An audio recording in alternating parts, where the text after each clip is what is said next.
My name is Elena Hart, and tonight I learned the sound a room makes when love turns into leverage. The band cut mid-chorus. A microphone squealed, 200 heads pivoted toward me, and my mother's palm found my cheek before my mouth could shape the word no. The sting was bright and hot, like someone had pressed a brand into my face.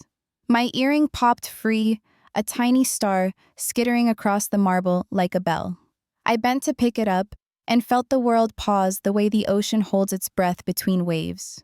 When I stood again, the lights from the chandeliers shimmered in the gem cupped in my palm, and the taste of copper rose on my tongue. "Say yes," my mother hissed into the mic, which caught every breath she dragged through her teeth. "Say you're gifting Lily the penthouse." She gave the crowd a brittle smile, the kind people paced over panic. "It's her special night, darling." No one moved. Glass stems hovered midair. The best man's joke died halfway out. My father gripped the mic stand like it might steady him, and my sister's bouquet trembled against her satin bodice. Somewhere, a phone kept streaming a little red circle, pulsing like a wound. I tucked the earring back in and met my mother's eyes. My cheek throbbed in time with the band's silent beat. "I'm not," I said steady as I could make it. "I won't." The room exhaled all at once, and something inside me locked into place, small, bright, and unbreakable. 2 hours earlier, Seattle was a watercolor gray sky, wet light, the conservatory glasshouse shining like a ship. I arrived rinsed in the city's blue mist, handed my keys to the valet with a thank you, and felt my stomach fold into a quiet knot. The event coordinator checked my name, guided me to table 12 near the dance floor, and pressed a program into my hand. Cedar and Thyme's menu was printed in cursive roasted beet salad, wild mushroom tagliatelle, and a choice of steak or sea bass. The kind of details that say, we planned a life down to the bite. At our table, old neighbors congratulated me, as if the act could be performed by muscle memory. One of my mother's friends angled her phone just so capturing behind-the-scenes joy for a stream that never turned off. I smiled on cue and took in the room the way I do, a product rollout exit sightlines where the cameras were. The DJ soundchecked. Someone laughed too hard. The florist's peonies were so perfect, they looked afraid to breathe. My sister Lily floated past in lace and light. She was all glow and glitter, the kind of beautiful that breaks or forgives depending on the day. She squeezed my hand the way she had when we were little and scared of thunder. "You look amazing," she said, then leaned in soft and full of champagne and added, "This is going to be the best surprise." Her eyes flicked to our parents by the bar, to the cluster of their friends, to the phone, tilted our way. "A surprise. For whom?" I didn't ask. There's a part of me that has spent a lifetime not asking, smoothing making room. I told myself I was imagining the script that hadn't been handed to me. I told myself that the tiny knot in my stomach was old habit, not a warning. When the salad arrived, I ordered 2 bottles of Pinot Noir for our table and gave the server my card signing before the pen could falter. It felt like claiming a small patch of ground for sanity. Across the room, my father rehearsed something into a folded napkin. My mother lifted her glass and whispered to the camera, "Wait until you hear eyes dilating with a kind of triumph that didn't have room for doubt."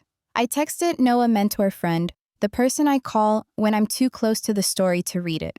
I wrote in the plainest words I could find, "Something feels off. If anyone asks about my place tonight, I'm not agreeing to anything." He replied with 3 words that steadied me, "I'm nearby." Call. The band eased into the processional, and the city light thinned into gold. We stood. Lily took her vows. Evan said his. For a moment, the knot unraveled, and I believed in the gentle version of our family, the one we used to play on holidays like a favorite movie. And then the officiant pronounced them, applause lifted, and the program's last page folded into the part where the microphones live. The first toast was the maid of honor's sweet and sticky decades braided into a single rope. The second was my father's, which began with a joke about teaching his girls to ride bikes and swerved toward grit and gratitude. He had the room charmed by minute 2, and by minute 3, his hand tightened on the mic like a promise. And now, he said, buoyed by the crowd, a surprise that proves how family shows up for family. He looked at me, eyes wet and bright, a father playing hero in a scene he'd cast himself in. My eldest, our Elena, has decided to gift her penthouse to Lily and Evan so they can begin their future in a home worthy of their love. Smiles widened the way a cliff widens under your feet. There it was, the script I hadn't been given, loosened from the knot's center and held to the light. People turned to me as if the white-hot beam of attention could force my head to nod. The maid of honor's mouth formed a round perfect O. Someone shouted, "That's what sisters are for." Phones rose, red dots gleamed. I felt myself step back from my body like moving behind glass. "No," I said, but the sound snagged in the applause. My father lifted a hand for quiet, and my mother slid toward me. Loving smile lacquered thin. "Don't be shy," she told me. And the room at once. We talked about generosity, remember? Her hand grazed my arm, and even that light contact lit every nerve like a fuse. I took the mic. My voice wasn't loud, but it was mine. "I haven't agreed to that," I said. "I won't be giving my home away." It might have ended there. Rational people walking the statement back the spell, breaking into laughter. Instead, the air sharpened. A cousin called out, "Elena, you live there alone," as if privacy were waste. An uncle chimed, "It's just money, honey," the way men do when money always returns to them like a tide. My mother's smile shattered. She reached for the mic, failed to catch it, and reached for me. The slap wasn't premeditated so much as it was muscle memory captured in public. The sound cracked the hall and echoed back with our names inside it. For a heartbeat, everything froze in that ruin, my father stunned into stone, Lily clutching her bouquet like a life raft, the band leader's eyes cutting to the soundboard, a dozen hands still holding up a dozen phones. Heat bloomed in my cheek. I stared at my mother, stunned less by the pain than by the choice. I found my earring on the marble, a star cut loose from a sky I no longer recognized. I pressed the post through the hole, a gesture I understood in my bones, "Put yourself back where you belong." When I spoke, I chose words like steps on solid ground. "No," I said again to my mother's face, to the room, to a version of love that asks you to erase yourself and calls it generosity. Silence is a kind of mercy, and the room had none left to give. Somewhere a camera kept purring, merciless and small. I handed the mic to the closest person, who wasn't family, and walked toward the side door, my heels clicking a measure I could mark time by. I didn't look back. That too was a boundary. The service hallway smelled like lemon oil and rosemary. A line of white plates waited under heat lamps, each with a square of sea bass, seared just right, steam lifting in thin threads. The chef glanced up then away because some moments asked to be witnessed and not owned. In the lounge beyond the kitchen, I found a couch breathed into the part of my ribs that had forgotten how and called the one person who never asked me to apologize for drawing a line. Noah answered on the first ring. I didn't have to explain. He'd already seen a stranger's stream, our family wrapped in cursive fonts and chaos. "I'm 20 minutes out," he said. "Stay visible. Stay calm. Don't sign anything." "I'm not signing," I said, and felt the truth of it land in the room. A venue manager approached, hands open, eyes careful. She offered water. I took it, thanked her, then asked politely, because boundaries don't require cruelty, if their cameras recorded the entrances and lounges. She nodded, said yes. Security keeps footage for 30 days, and that if I needed to file an incident report, she could help. The kindness in her voice knocked something loose in me. I drank the water and my hand steadied. The server from table 12 found me with the bill for the wine. It wasn't much, 2 bottles split among friends and strangers, but I settled it right, then signed and tipped, and asked him to add a note that I'd covered it. It wasn't about the dollars. It was about leaving a clean edge, a paper trail with my name written in my hand. I texted Lily and told her I'd stepped out. I told her I loved her. I didn't apologize for refusing. She sent back a heart and nothing more. I tried to read the color inside that silence and failed. She was a bride on her wedding night, and I wouldn't ask her to pick a side on a dance floor. Through the glass, I could see the hall reset itself, guests corralling discomfort into laughter, my father back at the mic with a joke that landed with a limp. My mother kept talking, her mouth moving in the reliable shapes of justification. The red streaming dots bobbed like buoys, marking a hazard everyone pretended not to notice. I fixed my earring in the mirror and saw the handprint blooming on my cheek like a map. I pressed a cold cloth against it and pictured every time I had swallowed something that hurt rather than letting it bruise all the ways people praise you for being the bigger person when what they mean is, be smaller for me. Noah texted from the front gate. I met him in the foyer where white lights climbed a row of ficus trees. He looked at my cheek, then at the ballroom doors, then back to me. "You okay?" he asked, in the tone that means, "You don't have to be." "I'm steady," I said, and felt it be true enough to stand on. "Good," he said. "Let's put rails around this." We sat with the venue manager and her security lead in a small office that smelled like coffee and printer ink. Noah kept his voice, even that particular gentleness he uses when explaining risk to people who don't live in risk for a living. He asked about camera angles, timestamps, how long footage is retained, who can authorize a copy. He did not mention anyone's title or threaten anything. He didn't need to. The security lead confirmed there were cameras on the main entry, the hallway, and the lounge. He pulled up a grainy clip, me stepping into the lounge, the server bringing the bill, the manager handing me water. The slap itself wasn't on their cameras, too far and too crowded, but a dozen guest phones had been.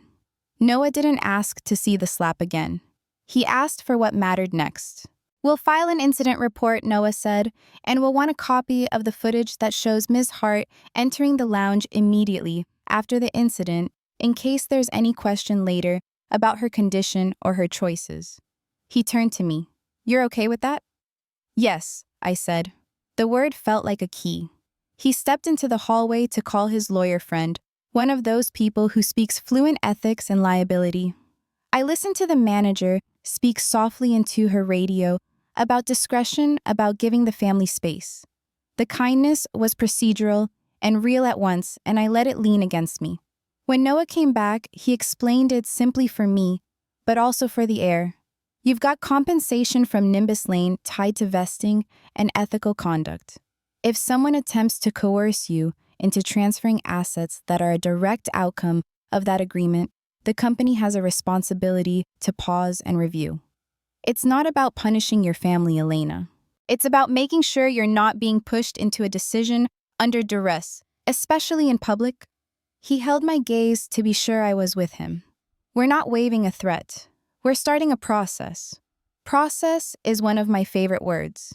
It's the opposite of chaos. It's a set of steps you can take even when your cheek is on fire. Noah's lawyer drafted a letter while we sat there, a clean paragraph stating that any further pressure regarding the property would be documented and reviewed for coercion, and that any parties connected to public pressure might be contacted for statements if needed. It didn't say lawsuit. It didn't have to. It said, "We see you, and we will not pretend we don't." We walked back through the corridor. The second course was being served steam and butter and thyme, wrapping the room in a normal that felt a mile away. I watched as the server slid sea bass onto table 12, the plate gliding onto linen with the grace of someone who does a job well. The band struck a bright chord, braver than the room deserved. At the door, my father intercepted us. He looked as old as the last hour. "This is a misunderstanding," he said, like the word itself could wave away the bruise blooming on my face. Noah introduced himself with the kind of courtesy that takes the heat out of a match.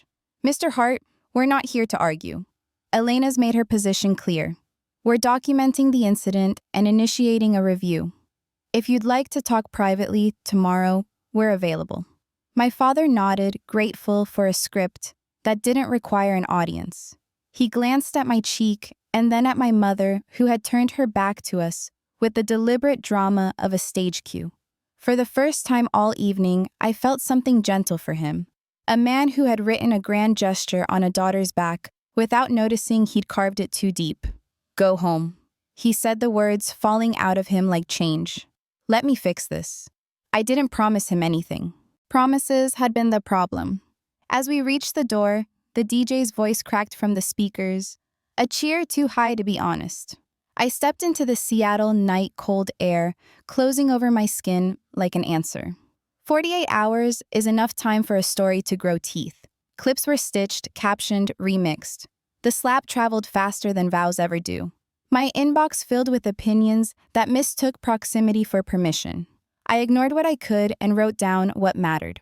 Kitebridge's partners sent a note to my father by noon on Monday. In light of recent social media attention around a family incident, they were temporarily suspending final signatures on 2 pending deals until an internal review clarified any potential reputational risk.